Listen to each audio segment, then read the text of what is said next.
एकदम से picture clear की।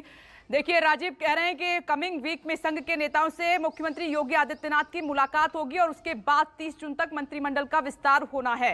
राजीव, मैं लौट रही हूं, लेकिन अब मानस आपके पास आ रही हूं। मानस, दिल्ली में आपने देखा कि काफी हद तक जो है तय हो गया है फॉर्मूला मंत्रिमंडल विस्तार को लेकर। ये यूपी विधानसभा चुनाव को देखते हुए होगा, ये कहा जा रहा है, और उसी तरीके से जिम्मेदारियां भी तय की जाएंगी। इसमें माना जा रहा है कि छोटे दलों से एक एक मंत्री हो सकता है, AK शर्मा की भूमिका बड़ी हो सकती है, और नाम केशव प्रसाद मौर्य का भी आ रहा है कि उनका कद बढ़ाया जा सकता है। मानस,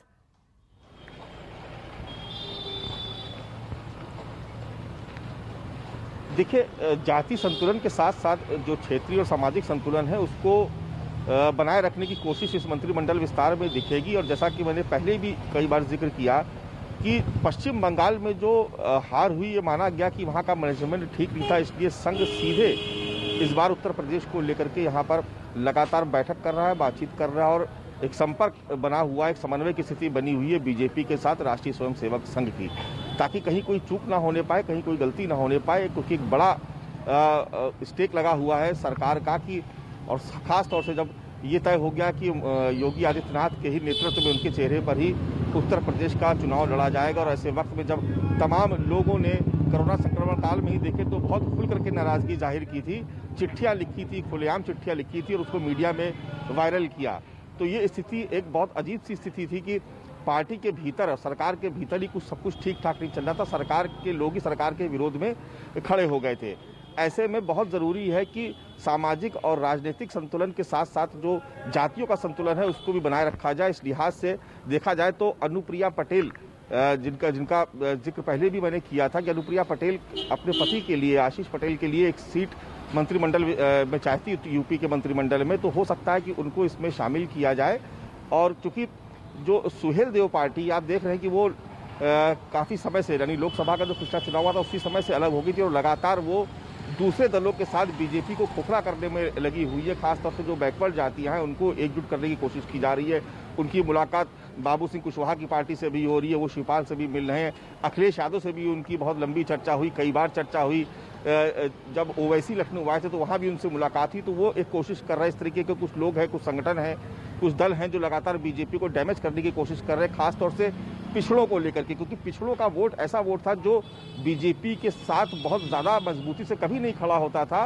वो समाजवादी पार्टी का हिस्सा रहा है सबसे ज़्यादा, और उसके बाद अगर रहा है तो बसपा का हिस्सा रहा है। लेकिन पिछले अगर चुनाव में देखा जाए, 2 चुनाव में, लोकसभा के भी चुनाव में यूपी की अगर स्थिति देखें और उत्तर प्रदेश के चुनाव में, तो पिछड़ा बड़ी तादाद में लामबंद हुआ। और उसके लिए उसका क्रेडिट बहुत हद तक केशव प्रसाद मौर्य को भी दिया गया कि उनकी अगुवाई में चुनाव लड़ा गया था पिछला विधानसभा चुनाव, और बहुत बड़ी तादाद में पिछड़ों का वोट उनको मिला था। दूसरा जो एक बहुत बड़ी समस्या है वो है किसानों का आंदोलन, जिसके नतीजे हमने पंचायत चुनाव में देखे कि किसानों का जो आंदोलन था उसका कुछ असर जरूर दिखाई पड़ा। इसलिए पंचायत चुनाव में समाजवादी पार्टी नंबर 1 की पार्टी बनी और बीजेपी को हार का सामना करना पड़ा। तो ये तमाम चीजें हैं जिनकी समीक्षा की जा रही है। बीजेपी इस पूरी घटनाक्रम को, इस पूरे तथ्यों को बखूबी जानती है। इसलिए जब मंत्रिमंडल विस्तार होगा तो तमाम ऐसे चेहरे शामिल किए जाएंगे जो पिछड़ी जाति से आते थे या जिनका बहुत किसी एक खास इलाके में उनका प्रभुत्व है, पूरे प्रदेश में नहीं कह सकते, लेकिन किसी एक खास जाति में, किसी एक खास इलाके में। लेकिन जो सबसे अहम नाम जिस पे गौर करने वाली बात होगी वो नाम होगा AK शर्मा का, क्योंकि उनको MLC बनाए हुए एक लंबा वक्त गुजर गया। उनको उनके नाम को लेकर अजीब सी कशमकश बीजेपी में रही है और अभी तक उनको कोई बड़ी जिम्मेदारी नहीं दी गई। लिहाजा ये माना जा रहा है कि अब उनको मंत्रिमंडल में शामिल किया जाएगा और एक बहुत बड़ी जिम्मेदारी दी जाएगी उनको। तो ये तमाम चीजें मंत्रिमंडल विस्तार के दौरान हमको देखने को मिलेंगी। वो बड़ा नाम है कि गुजरात से लेकर दिल्ली तक, और प्रधानमंत्री नरेंद्र मोदी के साथ उन्होंने सफर तय किया है, फिर उनको यूपी भेजा गया और बड़ी जिम्मेदारी की बात हो रही थी, शायद वो वक्त आ गया है। मनीष जी, क्या ये जो मंत्रिमंडल का विस्तार होगा वो यूपी विधानसभा चुनाव 2022 को देखते हुए होगा? फॉर्मूला तय हो गया है अब, क्योंकि मुलाकातों का दौर लंबा चला है। देखिए विपनेश जी, भारतीय जनता पार्टी कार्यकर्ता आधारित एक लोकतांत्रिक पार्टी हो। ये तमाम विचार विमर्श और प्रवास उसी लोकतांत्रिक व्यवस्था का एक अंग है। प्रदेश की प्रगति व विकास को दृष्टिगत रखते हुए यदि मुख्यमंत्री जी चाहें तो कभी भी मंत्रिमंडल विस्तार कर सकते हैं, ये उनका विशेषाधिकार होता है। अभी तमाम बातें आई, पिछड़ों की बातें आई और चुनाव की बात आई, देखिए मैं 2-3 चीजें जल्दी कहूंगा। 2014, 2017, 2019 दो लोकसभा एक विधानसभा को अगर हम ध्यान दें तो 2014 में हम 73 सीटें उत्तर प्रदेश में जीते थे और 327 असेंबली सेगमेंट में हम आगे थे। गठबंधन था भारतीय जनता पार्टी और अपना दल। 2017 में हम हमारे साथ अपना दल के साथ साथ सुहेलदेव राजभर की पार्टी भी जुड़ गई और हम 325 सीटें जीते, यानी 327, 325। 2019 में हम लोकसभा में 63 सीटें जीते और लगभग 298-99 सीटों पे हम आगे थे असेंबली सेगमेंट की बात करें। यानी 2014 से लेके 19 तक हमारे वोट और हमारी सीटों का जो वो सीटें थी वो लगभग समान रेंज में थी। 300 के आसपास हम लगातार हम आगे रहे, जब हमारे साथ कोई था या नहीं था उन स्थितियों में भी।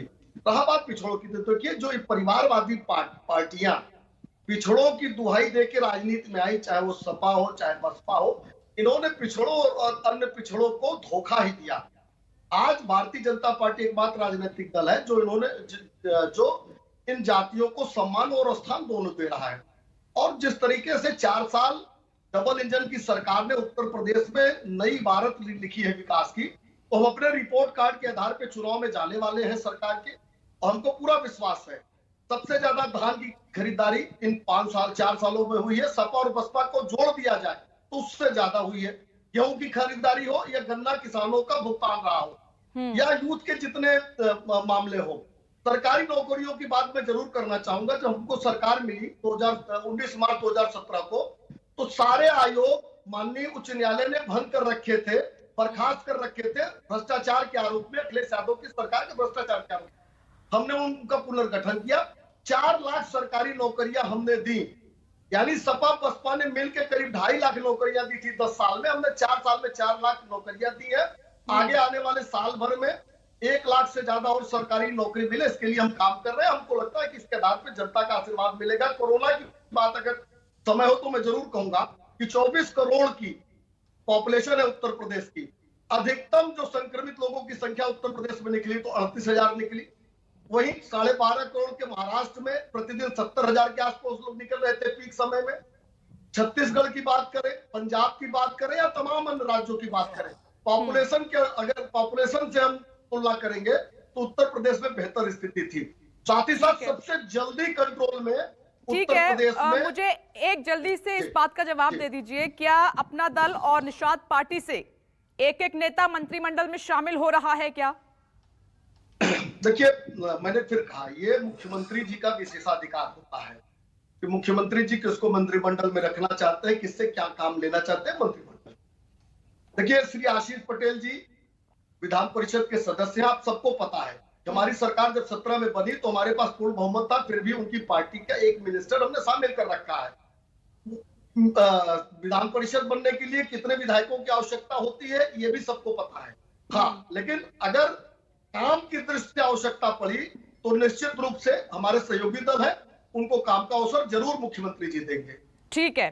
सुरेंद्र राजपूत जी, मेरी उस दिन आपसे बात हुई, तब आपने कहा कि बीजेपी उत्तर प्रदेश सरकार अपने काम नहीं गिना पा रही है, लेकिन एक लंबी लिस्ट लेके बैठे हैं जो आपने सुना अभी मनीष जी ने काउंट भी कराई है।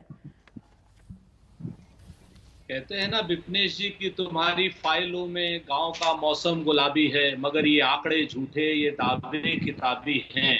तुम्हारी मेज चांदी की, तुम्हारे जाम सोने के, मगर किसान के घर में आज भी फूटी रकाबी है। जितने इन्होंने काम गिना है उनको यथार्थ के धरातल पे आप मानस जैसे वरिष्ठ पत्रकार लखनऊ में हैं, एक बार उनसे कंफर्म करा लीजिएगा धरती पर उतर कर। अगर कोरोना काल में महाराष्ट्र से ये लोग कंपेयर कर रहे हैं तो महाराष्ट्र ने आंकड़े नहीं छू पाए।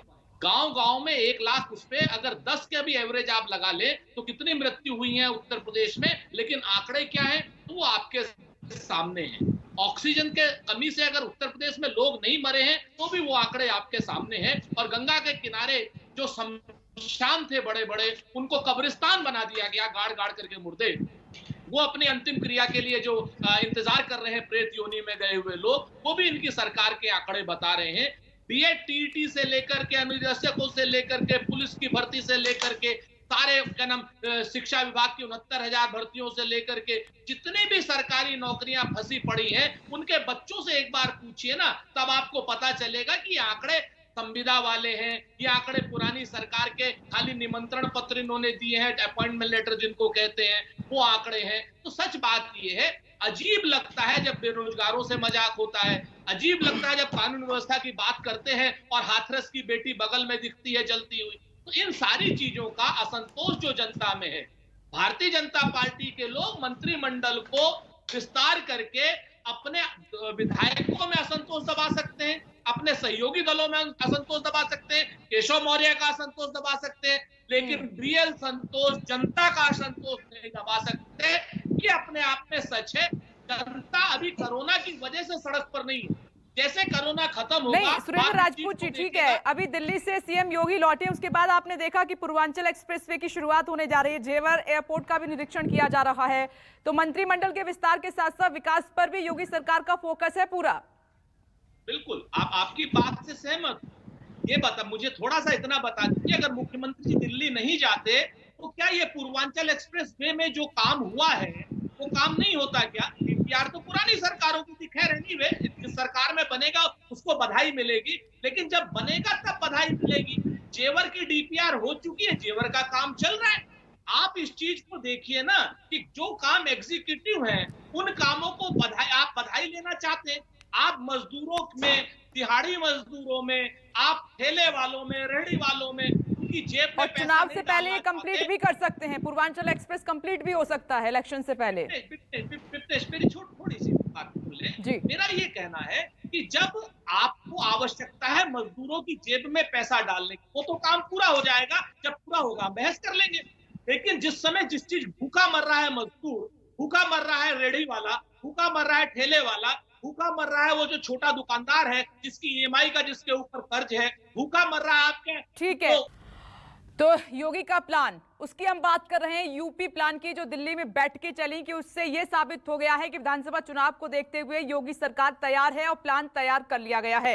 ये 4 तस्वीरें के जल्द मंत्रिमंडल में विस्तार हो सकता है और ये विस्तार कोई आम नहीं होगा, इसमें बहुत बड़े बदलाव हो सकते हैं विधानसभा चुनाव को देखते हुए। इसमें नए चेहरों को शामिल किया जा सकता है, कुछ पुराने चेहरों की छुट्टी हो सकती है, कुछ ऐसे नेता हैं जिसमें केशव प्रसाद मौर्य है, AK शर्मा है, उनको बड़ी जिम्मेदारियां दी जा सकती हैं। इसी पर चर्चा लगातार हमारी जारी है, पक्ष विपक्ष इस वक्त हमारे साथ मौजूद हैं। और भाटी सर, आपके पास आ रही हूं। मैंने उस दिन भी कहा था कि बीजेपी, योगी सरकार अपनी तैयारियों में लगी हुई है विधानसभा चुनाव 2022 को देखते हुए। अब फॉर्मूला तय है, कैसे देख रहे हैं आप? कमर उन्होंने 6 महीने पहले ही कस ली है।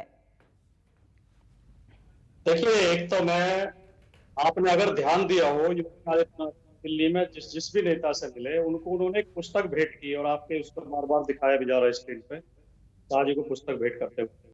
पुस्तक का शीर्षक है प्रवासी समस्या का समाधान।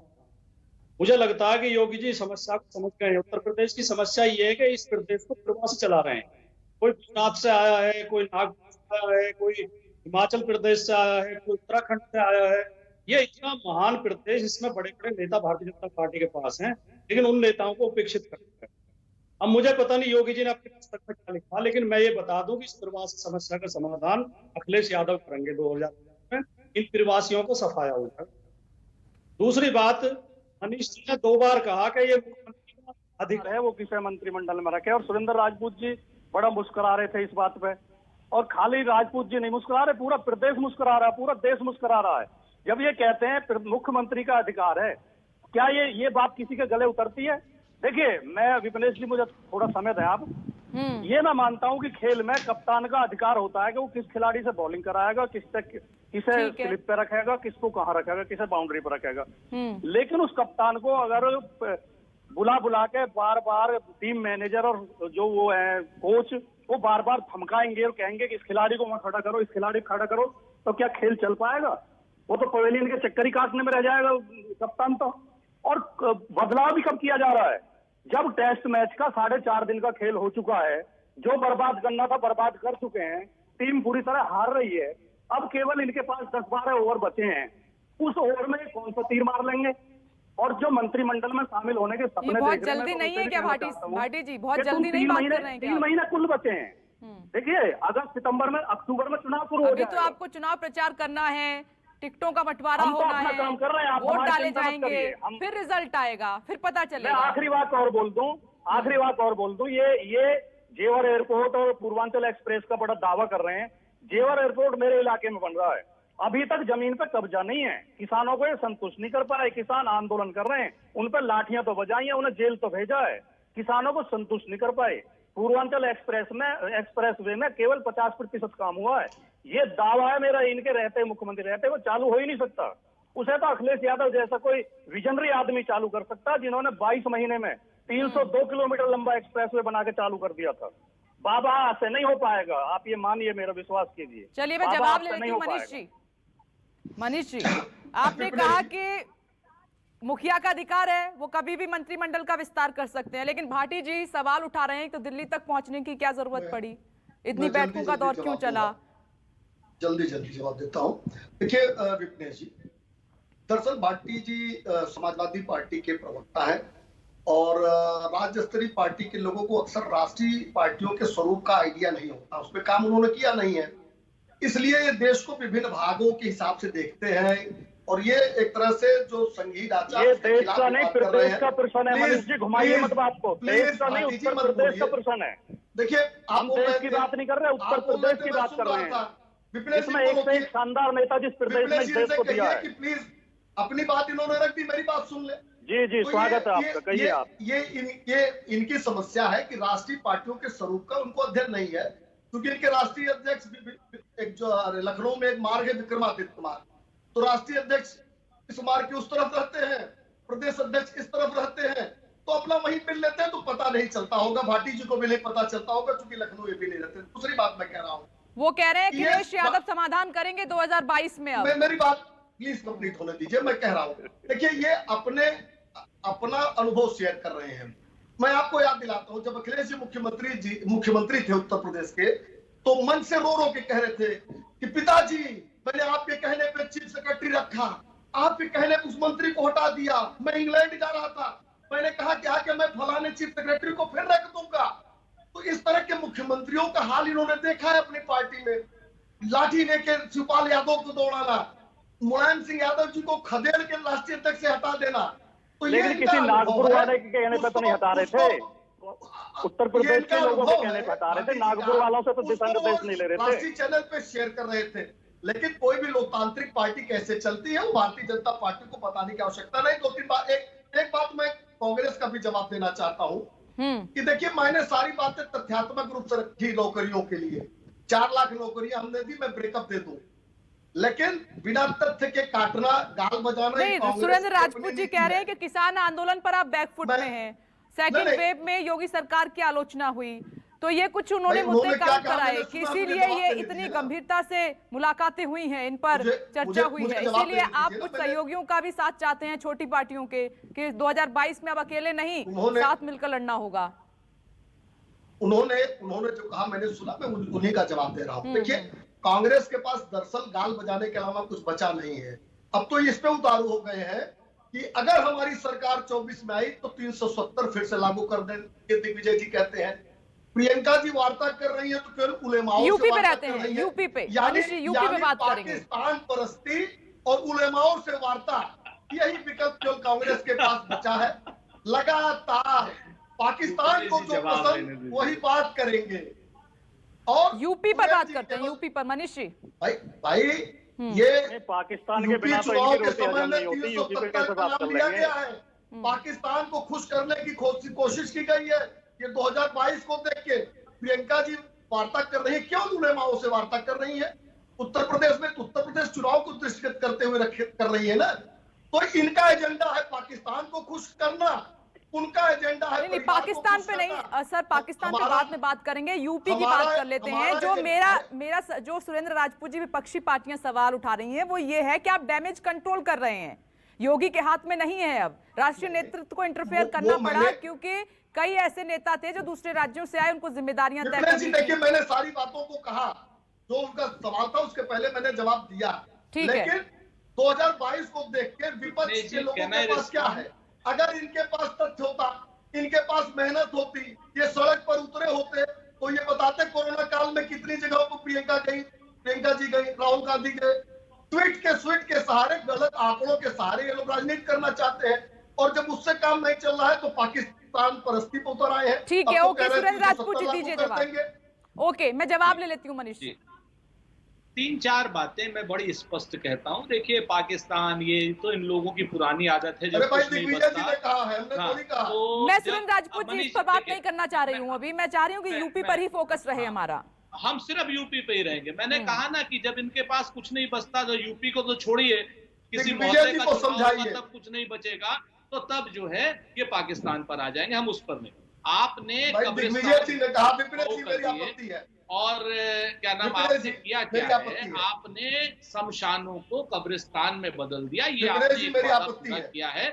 इसको लेकर के आप बधाई के पात्र हैं कि पूरे गंगा के किनारे नहीं, वो जानते सैकड़ों हैं सुरेंद्र जी किलोमीटरों कि में दिग्विजय आपने- सिंह ने वो जी, बयान बात कब्रिस्तान कही बना। है, वो स्टेटमेंट दी है, सब ठीक देश जानता है, अब उसमें कोई दो राय नहीं। बस, ठीक। बोलिए सुरेंद्र जी। मैं आपसे जो बात बोलिए कहना सुरेंद्र जी, चाहता हूं, बोलिए। देखिए, आज उत्तर प्रदेश के मुख्यमंत्री योगी जी रहें या ना रहें, लेकिन योगी जी की छवि में एक इतना बड़ा डेंट लग गया। अगर योगी जी मुख्यमंत्री रहेंगे तो प्रधानमंत्री कहीं के नहीं रहेंगे, और अगर प्रधानमंत्री रहेंगे, क्या ना, प्रधानमंत्री की बात चलेगी तो योगी जी कहीं के नहीं रहेंगे। पूरे उत्तर प्रदेश में एक चीज तो तय हो गई कि सीएमओ चलाएगा या पीएमओ चलाएगा।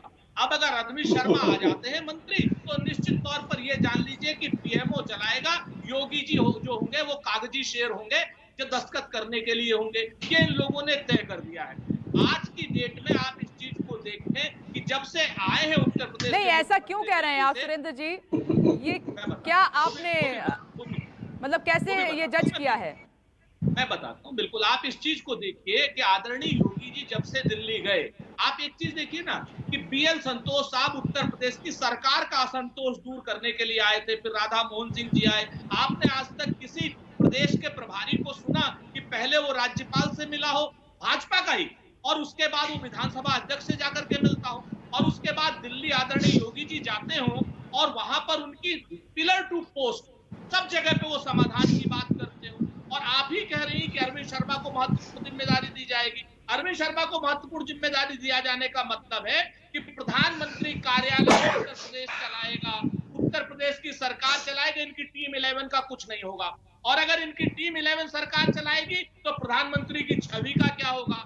ये लोग कैश 22 में फंस चुके हैं। उत्तर प्रदेश की जनता त्राही त्राही कर रही है, और उत्तर प्रदेश की जनता का त्राही त्राही मीडिया में ना सुनाई दे, इसलिए ये लोग हमेशा इन अटकलों को, इनका एक अफवाही गैंग है और एक इनका गुमराही गैंग है। अफवाही गैंग और गुमराही गैंग मिल करके मीडिया में आने के नाम पर जनता को भ्रमित करने की कोशिश कर रहा है, लेकिन जनता पूरा हिसाब मांगेगी।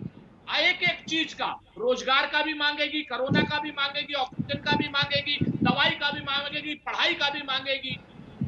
मैं राठी जी से भी जवाब ले लेती हूँ, फिर मनीष जी आपके पास आती हूँ। राठी जी, अब मेरा सवाल ये है कि ठीक है, बीजेपी तो अपनी तैयारी में लगी हुई है, लेकिन मैं बात ये कर रही हूँ कि आप तो अभी अटैक मोड में ही हैं। अपनी तैयारियां कब दिखाएंगे आप? नहीं, हमारी तैयारी बिल्कुल जमीन पर है विपनेश जी। पहली बात तो मैं भाटी हूँ, राठी नहीं हूँ, माफ कीजिएगा सर। और हमारी तैयारी जमीन पर है। हम 403 विधानसभाओं के लिए पर्यवेक्षक तय किए जा चुके हैं, आवेदन मांगे जा चुके हैं प्रत्याशियों से।